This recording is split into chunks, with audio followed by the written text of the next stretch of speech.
जय भीम, नमस्ते, आदाब, सत श्री अकाल साथियों, जय भीम जोहार। आज हम देखेंगे कि नवीं कथा क्या शिक्षा हमें देती है। साथियों, पहले इतने संत परंपरा रही है इस देश के अंदर में, संतों की महिमा, संतों ने समाज को किस तरह दिशा देने का काम किया है, आज हम ये सब देखते हैं। एक संत हुए थे जिनका नाम रहीम था। जब एमए के हमारे बंधु पढ़ाई कर रहे थे तब मैंने उनके दोहे पढ़े, तो उन दोहों को आज मैं आपके समक्ष दोहराता हूँ।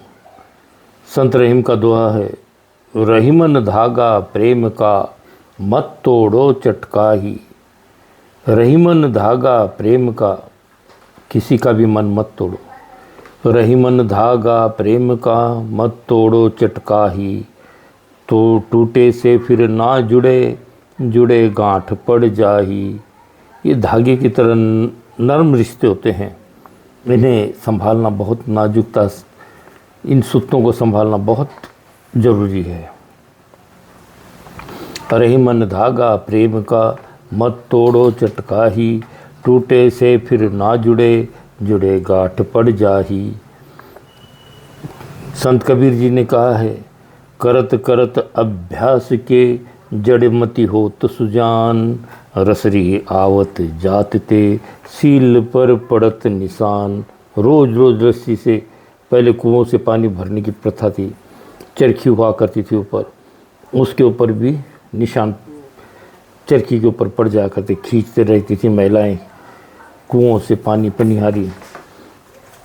तो साथियों, ऐसे हमारे संतों की महिमा है, इस देश के अंदर में परंपरा रही है।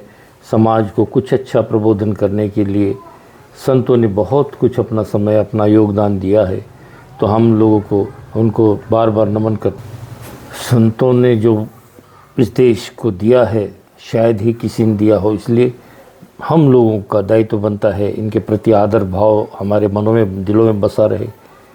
तो साथियों, आज देखते हैं कि नवी कथा में हमें क्या कुछ सीखने को मिलता है। बुद्धिमान शत्रु अच्छा, इस कथा का शीर्षक है। बुद्धिमान शत्रु अच्छा। काशी देश के सीमांत में अनेक बढ़ई परिवार थे। बढ़ई यानी जो लकड़ी का काम किया करते हैं उन्हें बढ़ई कहा जाता है। जो लोहे का काम करता है उन्हें लोहार कहा जाता है। जो सिलाई आदि का काम करते हैं उन्हें शिंपी मराठी में कहा जाता है, या फिर दर्जी कहा जाता है हिंदी में, या फिर टेलर इन इंग्लिश, अंग्रेजी में उन्हें टेलर कहा जाता है, कपड़े सिलने वाले को। इसी प्रकार काम के आधार पर लोगों की जातियां निश्चित की गई थी। अब आगे देखते हैं। काशी देश के सीमांत में अनेक बढ़ई परिवार थे। वे पास के जंगल से लकड़ी काट काट कर लाते और काष्ठ शिल्प की सुंदर सुंदर कलाकृतियाँ बना बना कर नगर में बेचते। इस ग्राम का काष्ठ शिल्प का कला की दृष्टि से बहुत अच्छा होता था। यह लकड़ी की बनी भिन्न भिन्न आकृति वाली कलाकृतियों की चारों ओर ख्याति थी। दूर दूर के व्यापारी यहाँ के काष्ठ शिल्प को खरीदकर दूसरे नगरों में बेचते थे। एक बार नगर का प्रमुख व्यापारी इस ग्राम से काष्ठ शिल्प खरीदने आया।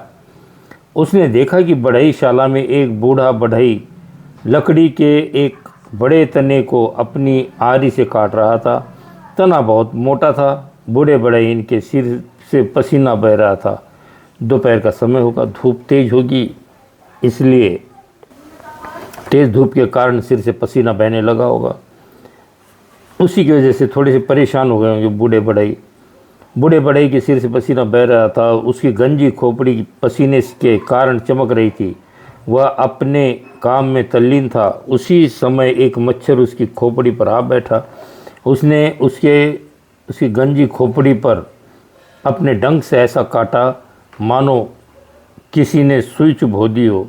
बूढ़े बढ़ई के पास ही उसका पुत्र उसकी सहायता के लिए बैठा हुआ था। बूढ़े बढ़ई ने अपने पुत्र से कहा, तात मेरे सिर पर एक मच्छर काट रहा है, जरा उसे हटा दो। तात तनिक सब्र तो करो, मैं उसे एक ही प्रहार से मार डालूंगा। उस समय नगर का प्रमुख व्यापारी उसके समीप बढ़ईशाला में ही खड़ा हुआ था। उसी समय उस बूढ़े बढ़ई ने अपने पुत्र से कहा था कि मेरे सिर पर बैठे मच्छर को हटा दे। उसके पुत्र ने कहा, हटाता हूँ कहकर पास में रखे तेज कुल्हाड़े को अपने हाथ में ले लिया और कुल्हाड़े को लेकर वह अपने पिता के पीठ की ओर खड़ा हो गया। अब बैठने तो देखता हूँ किस तरह बैठ कर मेरे पिताजी के सिर में डंक मारेगा। उसने कुल्हाड़े को कसकर दोनों हाथों में पकड़ लिया और मच्छर को मारूंगा यह सोचकर अपने पिता की खोपड़ी के 2 टुकड़े कर दिए। कुल्हाड़ी की चोट लगते ही बूढ़े बढ़ई वहीं गिरकर मर गया। बूढ़ा बढ़ई वहीं गिरकर मर गया। नगर का प्रमुख व्यापारी इस नज़ारे को देखता ही रह गया। मरे हुए अपने पिता को देखकर बूढ़े बढ़ई पुत्र ने रोना शुरू कर दिया। देखते ही देखते वहाँ सभी बढ़ई परिवार इकट्ठे हो गए। नगर व्यापारी ने देखा कि अपने बूढ़े बाप को मारकर अब यह मूर्ख पुत्र रोता पीटता है। उसके इस दुष्कर्म को देखकर नगर व्यापारी ने कहा सेयो अमितो मतिया उपेतो नत्वेव मितो मतीव पीप हितो मक्कसंग वधिशांति ही एळमुगो पुत्रो पितु अभिदा उत्तमंगो। उत्तमंग यानी सर को उत्तमंग कहा जाता है पाली भाषा में। इस जो शीर्ष है इसे उत्तमंग कहा जाता है। बुद्धिमान शत्रु अमित्र ही अच्छा है, मूर्ख मित्र अच्छा नहीं।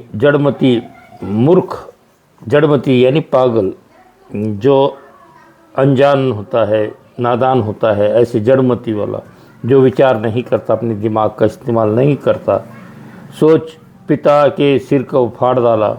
नगर व्यापारी की यह गाथा सुनकर ग्राम के बढ़ई परिवारों ने मिलकर बूढ़े बढ़ई का अंतिम संस्कार किया। स्रोत है मक्कस जातकं 44।